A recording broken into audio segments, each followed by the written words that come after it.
Want to install wall tiles but never done it before? Then this tutorial is for you. It's the final step in our do-it-yourself butler style renovation series. So stick around and we'll show you how to do it yourself. Here's a detailed list of all the tools and supplies you'll need to do this project with us. My dear friend Stephanie has shared all of her incredible tips and tricks for tiling, so let's get to it. And if you still need to plan your butler's pantry, check out our planning guide here. The number one thing Stephanie taught me was that planning is key when it comes to tiling your walls. The first thing you'll need to do is choose your tile. You'll need to consider the material, the style and design that will suit your taste. Tiles these days come in so many different shapes, colors, and finishes. The durability, maintenance, and cost of the tile. It's essential to find a balance between quality and affordability. The next crucial step in your planning is to use a level to check if the wall has any bulges. And the reason that you do this is, if you find any bulges, you'll mark those areas out where the bulge is the largest, and you start tiling there. And that way you can build up the other tiles with your adhesive so that the tiling will be perfectly straight. What a fantastic tip, Stephanie. The next step in planning is to decide where you want your center seam to be. If you stand in the entryway to the room that you're going to be tiling and see what the eye sees, you can choose what you want the orientation of the tile seams to be. Would you like to have a stack of tiles right in the center? Or would you like to see a seam right in the center? Or you can use a reference point, like for example, between two outlets. Choose a center point that draws you aesthetically. Just make sure you don't just start on one side and tile along, or else your seams will be weird and it won't look visually appealing. To plan the layout of your tiles, we highly recommend laying them out on a towel right below the wall where you're going to be placing them. This way you can visualize exactly what it will look like, and you can randomize your textures accordingly. My absolute favorite tip that Stephanie gave me was to make tile templates. Take some thick cardstock, one of your tiles, a Sharpie, and some scissors, trace it onto your paper and cut it out. I highly recommend making lots of these. It makes fitting and cutting your tile an absolute breeze. And we're going to show you how to do that a little later.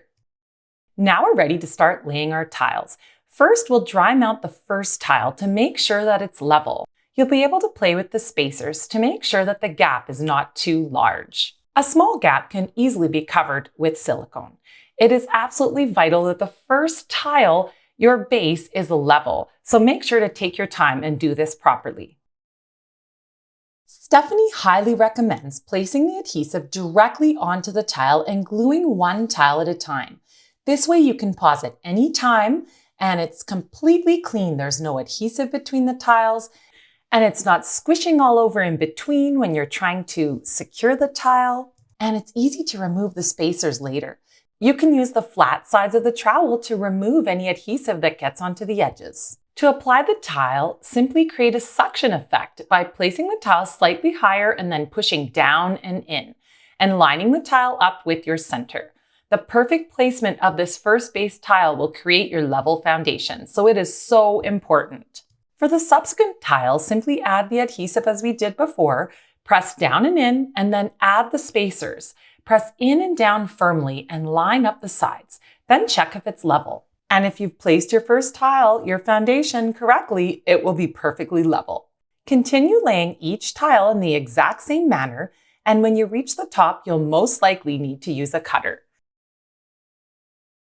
Now comes the magic of Stephanie's templates. Fold the template as needed to fit into the space that's left at the top of your stack of tiles. Remember to account for the space that's needed for the spacers and the grout line at the top. This templating makes fitting and cutting the tile so super easy. It's just ingenious. This was my first time laying tile, and with all of these tips and tricks, especially this templating trick, it made everything so simple. If you're like me and you like to be more precise, use a combination square to transfer the template onto your tile. When cutting your tile, we highly recommend using a wet tile cutter. And Stephanie has so many tips and tricks for this that we've created a separate video just for this. So check it out. And boom, there's our first row finished. A small gap at the top will be okay. It'll be completely covered by your grout and the silicone. Using Stephanie's template idea is just so incredible. Measuring is such a nuisance, and using this idea is quick and dirty and so easy. If you have tiles like mine that are irregular shaped, just make sure to line it up properly and to put your spacers on the bottom and make sure that it's level before cutting and gluing it to your wall. When using spacers, it's really important to use them correctly. You want to have one on each side between the tiles vertically and a minimum of one on each weighted side between the tiles horizontally. This way, the tiles will not shift while the adhesive is drying and you're applying the other tiles. Another great reason to apply the adhesive one tile at a time is you can add the spacers and they should easily slide through the tile all the way along the join. Then you can assure that the space is exactly correct all the way along. Don't remove the spacers until the adhesive has completely set and dry. That's why I love adding the adhesive one tile at a time. There's no adhesive between the tiles and you can easily let your adhesive sit overnight without risking those spacers getting stuck. If you're setting one of the bottom tiles and you can tell that the spaces are just not even and it looks like one side needs to be lifted up, a great tip is to use some of your paper from your templates and fold it up several times. Small gaps along the bottom are okay. Just make sure the gaps around the other sides of the tile are all equal. When tiling in corners, especially in tight spaces, templating makes this a breeze. But make sure to avoid the silly mistake that I did. And when you're drawing your template on, make sure you have it on the proper way, because if you cut it out the wrong way, you're going to be putting your tile on upside down. You want it to be just the perfect fit, kind of like a jigsaw puzzle. And just remember to account for the spaces for the grout lines. What about when you're tiling around power outlets? First, ensure that you remove the receptacle cover and then check if the base tile can fit underneath the receptacle. Then simply use your template and cut to fit it around the receptacle. It's as easy as that. Make sure though that you trim to size, remembering to account for the grout line spaces. So you may need to trim a little more than expected. We like to have the cover sitting on top of the wall tile. Just make sure that the screws are long enough that they can actually fit. And here's a shout out to Stephanie's late mother, Mary, for her ingenuity and to Stephanie for applying it and teaching it to all of us. Using this templating technique makes a beautiful and professional tiling finish easy for even absolute beginners like me. If your tiling job will have any exposed edges, you'll want to finish them for aesthetic reasons, giving a polished look and to protect the edges of the tiles from damage. To do it yourself, you can either caulk or use some trim pieces. We decided to use a do-it-yourself pencil edge. So we used some scrap walnut wood, cut it to the length that we need to finish the edge, then simply line it up with the edge of the countertop and measure and mark the middle of the space. This is where we decided that we wanted to have the center of the seam for the nice, most visually appealing look. When choosing your edging, make sure that the edging is slightly thicker than your tile, about 1.6 millimeters or 1/16 of an inch, and leave a gap for the grout line. Check that your surface is level first, and again, using our little tips and tricks to make sure it's level. Then place the edging on the spacer and level it. Draw a pencil line on the edge, and this is where you're going to line it up. We were using a finishing piece here, so we needed to make sure that it fit. Then we just applied a bead of glue before brad nailing it onto the wall and ensuring that it's level. Perfect. Make sure to clean off any excess glue for ease of sanding later. When trying to line up your tile seams, there's a few easy tips and tricks we recommend. First, make sure you measure the center at several spots, so that way you're ensuring that it's going to be straight. Also, you want to make sure to leave a gap where it's going to butt up against any edging or a wall. This will leave room for the grout, and also any shifting that may happen in the house will not crack your tile. If your tile is in a regular shape like mine, mark the center of the join with a Sharpie.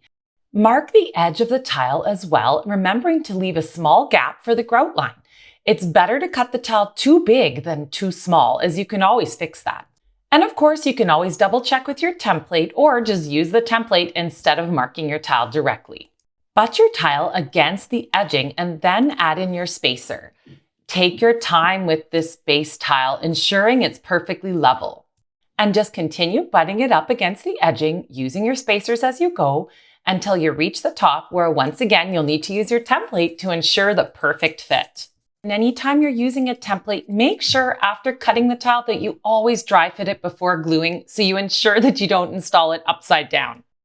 Walls are often not straight, so also make sure to recheck your template every time you use it.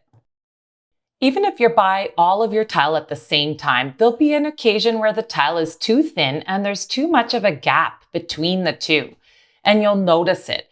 So if there is, then all you need to do is remove your tile, pull it off right away, and add a little more adhesive where it seems to be too thin. This will give the tile the appearance of being thicker, but you don't want to build it up too much or you have to build up the entire rest of the wall. So just a little helps even out that difference and give a more seamless look to your wall. On the other hand, if your tile is too thick and seems to be sticking out too much, simply remove the tile again and scrape off all of the adhesive using the flat side of the trowel. Then you can just put the tile back onto the wall and squish it in as much as possible. Press hard on the tile to compress it, and it should help to even out and give that nice smooth appearance. To get a professional looking tiling job, you need to make sure that you finish your job properly. So you need to decide how much of a gap is okay. You can usually cover a gap of about 1/4 inch or less with silicone. However, it is personal preference. In order to cut some of these very small pieces, follow our tips and tricks in our video on our channel. Before grouting our tile, it's important to use a warm, damp, lint-free washcloth to clean the tile. If needed, you can use your nail or a soft-edged tool to scrape off any adhesive that's really stuck on. Avoid using an abrasive cleaner or materials to clean your tile. Any drips of adhesive on a wooden countertop are easily removed with steel wool. Start with a little bit coarser steel wool like this one here, and then rub the steel wool along the grain of the wood, and the adhesive will easily remove. Then secondly, use a really nice fine steel wool like this one here, and again rubbing along the grain of the wood. Clean up the residue with a vacuum to ensure there is nothing left over. And here's the tile just before grouting. When choosing your grout for your tile, it's important to consider all of these different factors that we've listed, so you can go through and easily choose a grout that works perfectly for your project. Once you've answered all of these questions, you can go ahead and start grouting. If you aren't familiar with the grouting materials, here's a picture of what each of the things you'll need looks like. Before starting grouting, make sure your tile and gaps are clean of debris and the tiles are firmly set and the adhesive is completely dry. This is a super messy job, especially with a dark grout, so just make sure to protect all the surrounding surfaces, including your floor. Mix your grout according to the manufacturer's instructions. It should have a smooth peanut butter-like consistency. Then let your grout slake or rest for 5 to 10 minutes and remix it before using.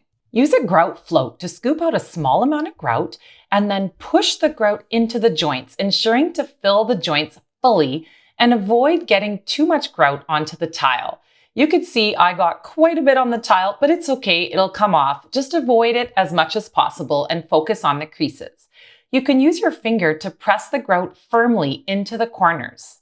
Make sure you turn off the electricity to the outlets before grouting, because after 10 minutes, the grout starts setting. So we're going to want to wet our grout sponge, squeeze out most of the water, and use the soft side of the sponge to wash the grout off. Remember, if you choose a dark grout, it will show any cracks or errors.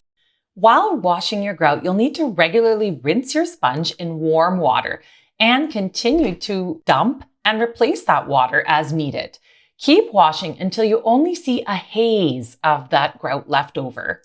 As you can see here, then switch it to the rough side and scrape off any excess grout. And you'll just continue doing this until when there's just a light haze left again, you'll clean it with paper towel. You'll just continue this process until the entire tile has been grouted. Stephanie says when applying grout, to spread it in small sections and avoid it drying out before you can clean it. Hold the float at a 45-degree angle and press it into the gaps.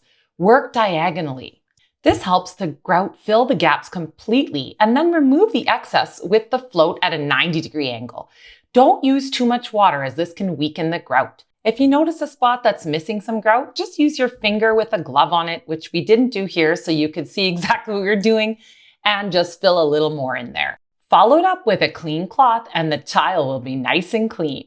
You should have a video called Stephanie Said. Yeah, that's right. Yeah, totally. Stephanie said. Stephanie said to do this with the tiles. Right? Stephanie's Corner. Stephanie's Corner. Exactly. The last step is to finish all your edges with some caulking. Use paintable caulking for edges that will be painted. This way it won't have a shiny surface and it will be perfectly incorporated. If you'd like to see some of our caulking tips and tricks, check out our video here. We also like to use that paintable caulk to all the wall and tile joins. This way, once you paint, it will be nice and smooth finish. Then we use duct tape to create the perfectly straight silicone line for the countertop. And here we use waterproof silicone for any countertop to tile edges or tile to tile edges in the corners. And we like to add a little extra in the corners to make a nice smooth finish. If you're using shiny tiles, using that waterproof silicone gives a perfect seamless look as it has a shiny finish. We chose to use this white silicone in the corner to give a more seamless look with the dark grout, but you don't have to, you can also just leave the grout in the corner. It's best to use gloves when applying this silicone and to clean up excess silicone that has bled too far into the grout. Once the silicone has dried, just use the corner of a putty knife to gently scrape it off. And then you have your beautiful wall tiles installed that even an absolute beginner like me can do. This is now our finished do-it-yourself pantry renovation. We sure hope you've enjoyed this series. And if you'd like to see how we built the rest of our pantry with our beautiful floating shelves and sliding drawers, please check out our other videos on our YouTube channel here. It would be the greatest pleasure to us if you could please like and leave us a positive comment to this video, and please subscribe to our channel to find out when our next do-it-yourself videos come out. Until next time, take care everyone.